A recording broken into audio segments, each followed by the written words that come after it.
quote that I think makes this series so much fun is everyone loves the heroes, but the villains have more fun. So hey, welcome back to Fade the Mahoney. We're recapping Cobras versus Diamondbacks.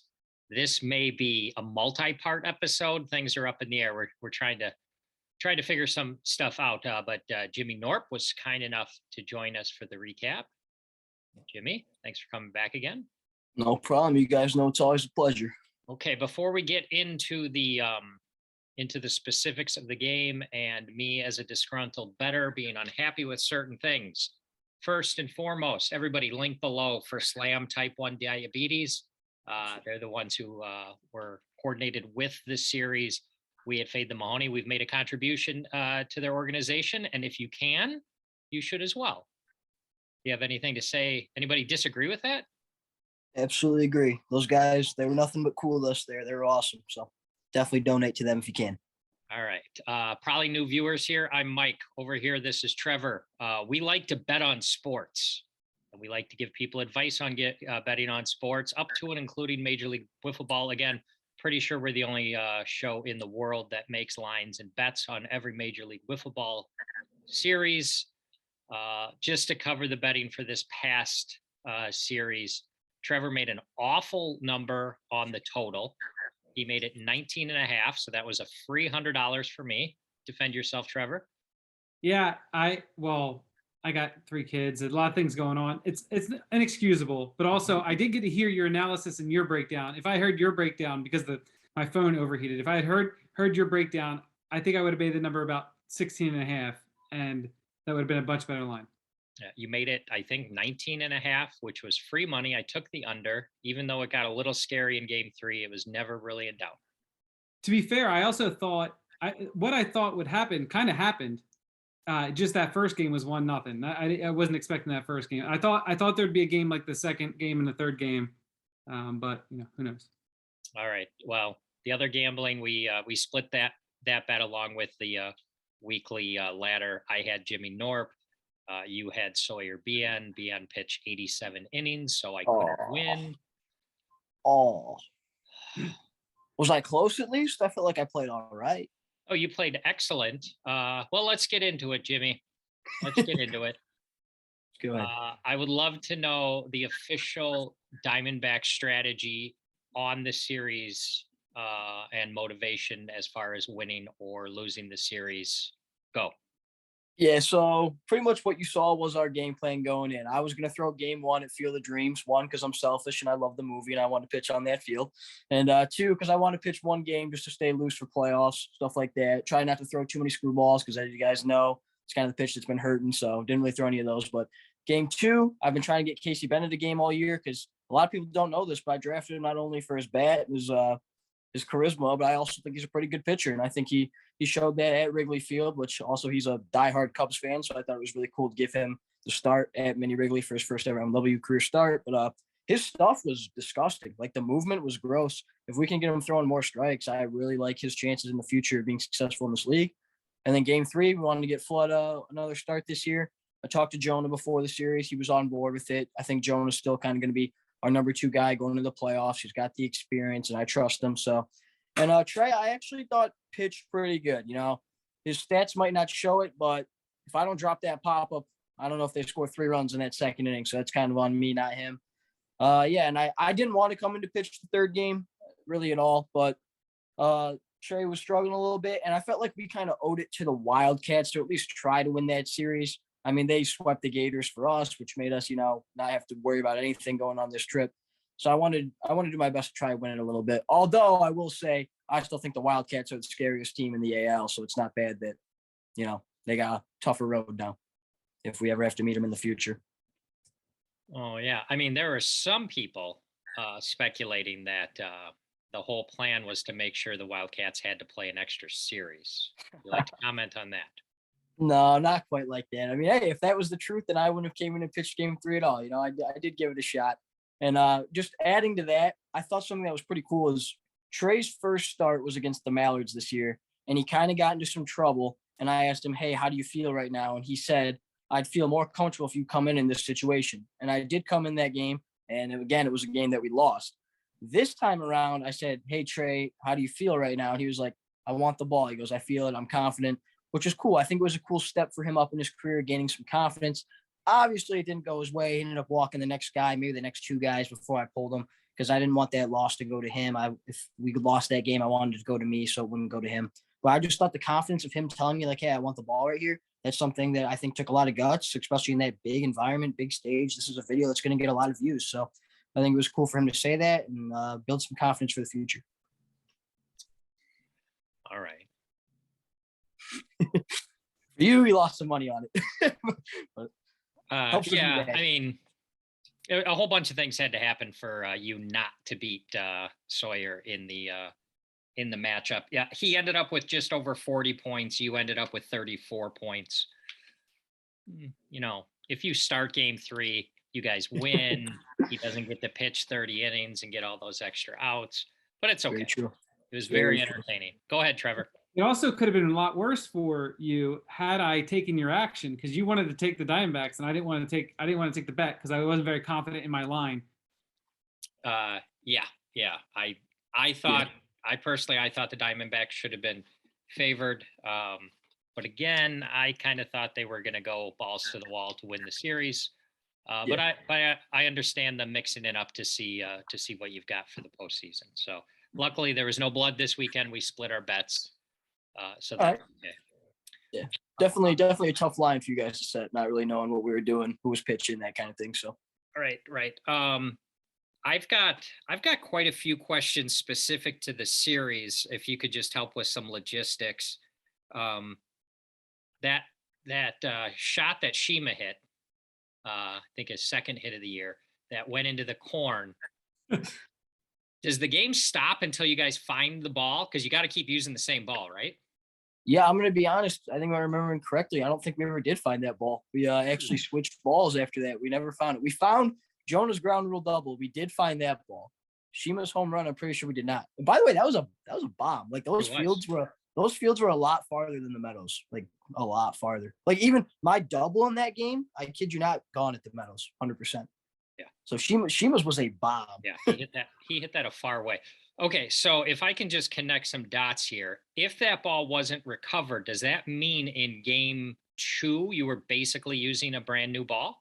Yes, correct. Game 2 was a brand new ball, and I think we might have even switched balls again for game 3. Might have been a 3-ball series. Okay, so in the post-game interview where Sawyer was talking about how he had to overcome using the game 2 ball. Play, in game 2 when you're playing with that ball, it's kind of beat up, so you got to find what's working for you, find the grips, find what was working, and yeah. No, yeah, because it would have been like one inning. That ball would have been like one inning deep. Because I mean, I still threw it in the bottom of the 4th. I think that's about it. And then Barron got a couple more outs in the top of the 4th. So maybe that ball was like one inning used. Okay, so Sawyer's just staying right on brand with his whole thing, right? Yeah, about right. You guys aren't huge fans of his, from what I could tell from the reactions of the game. Is that accurate? I won't take it that far. He's a competitor. He likes to get loud. He likes to chirp at guys. Me, it's not really ever been my thing. If you chirp at me, I'll chirp back, but I'm never going to start it. So I like to take my talking on the field. I'll do my talking on the field. That's for sure. There were specific instances of you. Strike 3. He got him. We head to the 5th inning. Jonah. Looking at strike 3 is Jonah. And Shima. Fair ball up the middle. Safe. Michael Shima single. They're still alive here in the 6th. And now it's strike 1. Shima lets the emotion show. All reacting directly at him or about him. Yeah, I do recall what you're talking about. do know what you're talking about, that's for sure. But yeah, we're having some fun with him. So you're smart enough to know the world does need villains, and he plays the role. He does, I'm sure Kyle loves him. He brings a lot of what do you call it? Good entertainment value. So I'm sure Kyle. Jojo, he has to be one of your favorite players, right? At this point. Our show that we did with him did very, very, very well. Oh yeah. Wait. You know what else? I was at that series, the whole Jorgie situation. Let's go. Jorgie did not say a word until after Chadwick hit the home run. Not a word to Sawyer. But yeah. Oh, God, thank you for that. Thank you for that. Yeah. I wonder if Had I'll to clip back, that had to one. back up my boy Georgie. Trevor, will I clip that, do you think? Good. I mean, I think you have to. This is, I mean, I know that we're getting into the thick of the playoffs, and the playoffs are going to be great, but I'm already looking forward to next season with the characters that are developing and the wiffle ball that's being played. It's been such a treat, and the relationships that we formed here at Fade the Mahoney with the players has been great, and looking forward to continuing our coverage. I was in that context, Trevor. I was thinking right now, if you had to make odds for next year's Cy Young, the favorite has to be the kid, right? I do no. I mean, there's just so. I mean, you still have Barron who's pitching amazing. Dallas is still pitch. You still got all these guys. You can't just have him. He's got to show some more. They pulled Barron with 0 innings pitched in the 3rd game for him. That was Yeah. a big decision. I think Barron threw 12 straight balls to start that game, though. Oh, really? Like, it wasn't just like he walked 3 guys. It was on 4 straight to all 3 of us. So they kind of had no choice. So when you saw that happen, what were your thoughts? Disappointment, excitement? No, probably excitement. I mean, Barron's still a great pitcher. I'd still rather face Sawyer than Barron any day of the week. So I will say Sawyer did come in and strike out the first 2 guys. And I was like, oh, we really can't put up 0 in this inning. Like, that would be terrible. And then Sawyer got a little wild. I think he walked in a couple after that. So, but yeah, I'd definitely rather face Sawyer than Barron. Barron's great. Barron's got great stuff. Barron's going to win Cy Young, right? That's pretty locked. Anybody have an argument with that? Let's see. How would Well, he not? How would he not? I guess would be my question. Cratch would have to have a pretty big series coming up against the Eagles. I think Cratch is right there. And you can't forget, we do take playoffs into accounts for our awards, which is something I don't really like, but we do. Yeah, we do it. So it's not really over yet. But as of right now, I think Barron's the front runner. Can't forget about Dallas. Actually, yeah, I mean, if Dallas has a big series against the Preds too, I actually don't know what happens. I know the result of that series. I don't know how guys pitch, so. Interesting. Okay. I'm probably off base there. Trevor, what kind of future odds would you give me right now if I wanted to take him for next year, for Sawyer, for Cy Young next year? What kind of odds? Like 30-1? No, not that long. It's not that long. I mean, it's got to be like you're trapping me. All right. You're trapping me. We'll let Stop. it be. Don't make dads make decisions on the fly. Dads have to think about things methodically over long periods of time. I know you're a dad too, but your kids are old. That doesn't. My kids are old. Just as a quick follow up, Sawyer using that beat up 2nd game ball threw a no hitter and struck out 9 people in the 2nd game. Yeah, bad. Real bad in our part. Really, I will say that was the worst game I personally had. Like, my at-bats, you guys only see the last pitch. My at-bats were terrible that game. Like, it was so bad. Swinging at balls that weren't even close. Just bad. Casey Bennett, probably the best at-bats of the 4 of us that game. So, What was it like going from field to field? Was it a different look with the balls coming in each time? Was that an excuse at all for you, or is it just? Not really an excuse. So, like, the batter's eye, which is like, center field wall, that kind of thing is what we call like the batter's eye.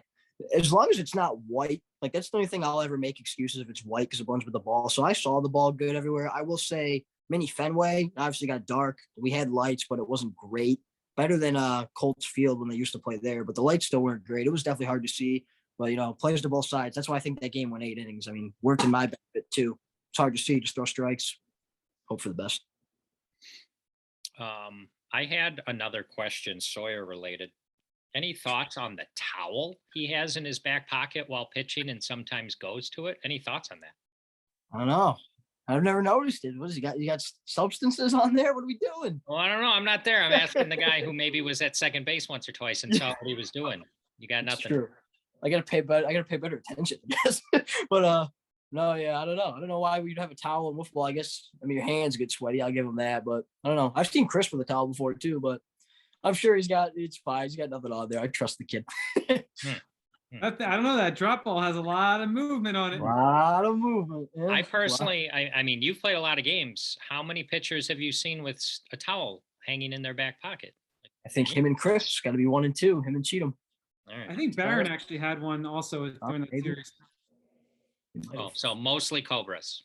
Yeah. I got it. All right, Trevor, you're up. You got anything? Mike, did you want to bring up Drew Davis at all during this segment? I woke up. Are you referring to the text I woke up to on Saturday morning? Yeah. Yeah, I had a text from Drew on Saturday morning, trying to give me a little bit of crap because he thought I bet on the Diamondbacks, and my response was I wanted to, but Trevor was too soft and he wouldn't book it. So he saved me some money. I've been in contact with Drew a couple times recently. He'll be back on the show soon. And Good. he assures me everything's good because he missed the game for personal reasons. He says everything's good, and that's the most important thing. Yeah, he actually not to spoil too much, but it's not like he just had a good opportunity come up for his life. So it was good for him. Good. I'm sure he's bummed to miss it. It was really cool, but he had a good opportunity. That's why he wasn't there. Yeah, they didn't. I mean, Flynn hit the ball well the one time. Andy took a whole bunch of hacks at the ball and got the one. Drew in the lineup certainly would have helped. It's pretty tough to shut them out if Drew's in the lineup. Agreed. Drew definitely helps him a little bit. I will say, I think heading into the playoffs, they need some guys to step up, but I could see it happening. They just don't have that, like Kyle Saylor, that's tough. You look at the Mallards, Tommy Robles, that's tough. You look at the Eagles, Dallas, Dan.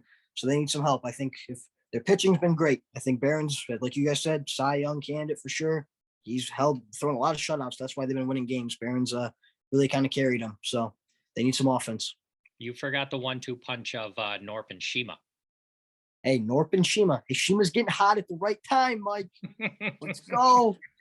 Getting hot. Not that Shima hate over there, Mike. No we Shima. love You got the Shima. home run. Won the Shima's game. stats, I'll say this. Shima's stats will never show how valuable he is to the downtown Diamondbacks. That ball he hit, he crushed. Yeah. That Hey, when he was- hits it, Yeah. goes. All right, what else? What else you got, Trevor? Well, I mean, we talked about Sawyer a lot. I mean, Sawyer and Drew is a pretty good batting combo now. Like Sawyer just hits the ball constantly, just gets his bat in the ball. You know, he might not have the same amount of power. I mean, he did have the home runs in that other game, but he's just a good contact hitter. What did you see when trying to approach him pitching wise? No, he was definitely good. I definitely treated him like he was their best hitter. Let's put it that way. He was the guy I was probably most afraid to face. Like you said, he's a good contact hitter. As far as the power, though, we got to see it some more. And I believe that home runs win football games. I say that time and time again. So, he's good. He's definitely good. I think he's going to be, as much as he likes to talk his talk, I think next year, years to come, I think he is going to be very good. I think he's only going to get better. And I think he probably will become the best player on that Cobras team. Home runs win wiffle ball games is why the Magic have very few wins. I mean, exactly. Home runs, throwing strikes, and timely hits. Speaking of the Magic, this week's series is Magic Mallards. That is going to be a fun one to Should be a great line. preview and bet on. I mean, it's got to be in the 300s, minus 300s, right? I mean, it's just.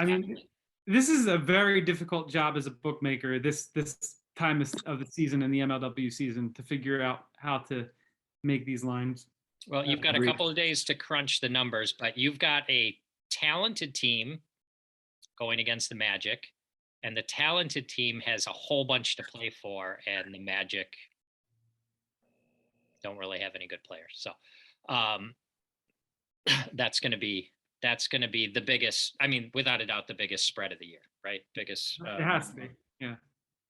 All right. So we're looking forward to that.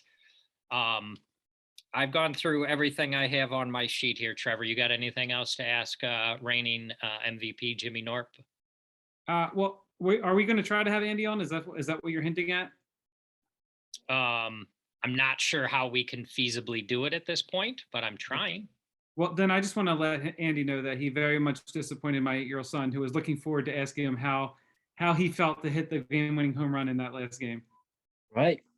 Yeah. Hey, Andy's been in this league a long time. I think he's been around since 2016 or 2017. And this is the first time the Cobras have won the division. So it's pretty cool for him to get it. I'll give him that. It's a big hit. That was Bob, too. It was a Bob. A little behind. Oh, go ahead. I feel like he's going to have to go from a Cobras fan to a Diamondbacks fan now. I feel like he has to switch allegiances. Come on, we need some more. We had a lot of bandwagons last year. They're all jumping off. Come on. A little behind the scenes, our original plan was to do a longer portion with Andy and a shorter portion with Jimmy for today's show. Haven't been able to connect with Andy today, so I'm not sure it's going to happen, but Jimmy Knorp was kind enough to join us for the longer part, and it was all worth it for you backing up Jorgie's version of events in the Absolutely. Masters series. That was great. Yeah. Gonna back my Trenton guys. And then as far as Shima goes, Shima, it's all in good fun. I hope at some point you can come on the show, maybe in a playoff capacity. I don't have anything else. It's I gotta playoff say Shima. one more thing about Shima. So how you say it's all in good fun? Shima is probably the one guy who anything you guys say will just like not take it to heart at all. He goes through every comment and just starts cracking up. He goes, "These people are actually so funny." Like he loves it. He thinks it's so funny. So Oh, that's great. I mean, you go 3 series without making contact with the ball, but then you come up and you win the World Series with your 1 hit in 5 games, or you hit the home run in game 1 in Vermont to win that series. It's clutch. he picks Can't his ever take away moments. from you. Say that again, Trevor. You can't ever take those things away from him. Oh, you can't. Can't. All right. Picks his moments. What was the guy's Everybody name? go- Craig Counsell. Craig Counsell. Yeah. Go buy some jerseys, everybody. I don't know. I've heard from some of our friends in the league that your jersey sold very, very well last year. Let's do some more this year. Drew Davis as well. The only other Cobra I think available is Gus, right? I think. Yeah, I think so. We My gotta last- get Barry in a jersey. Last question: is he over 6'5"? Ooh, he's right there. He's like 6'4", 6'5". Can't dunk though. We give him a hard time for that. Cannot dunk. What's better than that to finish off the show? Gus, tall, can't dunk. All right, good gambling, everybody. Thanks for stopping by, Jimmy. Absolutely, fellas.